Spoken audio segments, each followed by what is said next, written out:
With our focus on the world of businesses giving an optimistic outlook, foreign brokerage Goldman Sachs has upgraded its India GDP forecast to a contraction of 10.3% in financial year 21 as against its earlier estimate of a negative growth of 14.8%.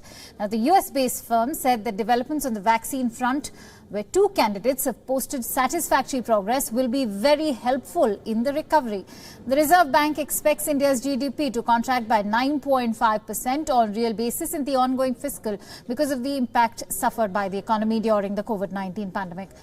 Goldman Sachs said in a report that the GDP will stage an impressive recovery in financial year 22 with a growth of 13% of the low base and benefits of the vaccine. Many other investment banks and rating agencies expect economic activity in Asia's third largest economy to normalize faster than estimated.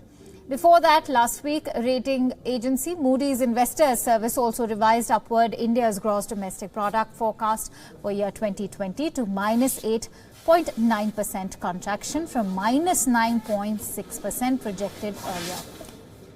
For more details, let's quickly go across to our business editor Sumit Chaturvedi, who's joining us live from the newsroom. Sumit, now what are the broad factors that have helped in raising India's GDP forecast for the financial year of 21, and how crucial is the role of an effective vaccine? Well, Akanksha, things are becoming quite clear now, because when we were talking earlier, there was no clarity when is vaccine going to come. Now at least there is clarity on to some extent. So this is giving optimism to global markets. Now analysts are also going back to the table and redrawing their plans, and they are coming up with new projections. So here India's GDP contraction will happen this year, yes, by double digit, but less than expected earlier, because things becoming a bit clearer now. On the other hand, yes, we did see some lockdowns happening in Europe. US has not gone for major lockdowns. Similarly, India has not gone for major lockdowns as well. So as the things become clear, yes, there is optimism, and yes, vaccine is the reason, or the news about the vaccine is the reason why this optimism is slowly coming back to Indian economy. So yes, India will be, it was the fastest growing economy, remember, 2 years ago, and then the slowdown started coming in, and after coronavirus lockdowns, it really crashed in April-June quarter. The GDP crashed by a whopping 24%. So it's slowly crawling back to now normalcy, but it'll take some time as well. Right. Now, speaking about the rebound, Sumit, be tighter credit supply or even weak labour markets, what are the factors that will still restrain the pace of this rebound?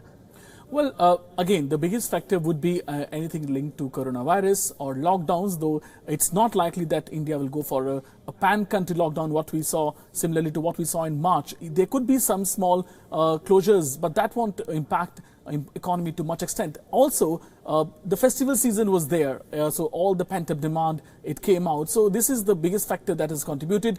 As far as some restraints are concerned, there could be only lockdowns or some other big thing which is currently unseen. As far as agriculture goes, yes, the crops are very good. Rainfall was very good this year. And on the other hand, the coronavirus lockdowns, they also are gradually, they have been opened, and wherever they are being gradually eased as well. So keeping all these things in mind, Indian economy, it looks like, will be, yes, damage is there, but less damage can be forecasted.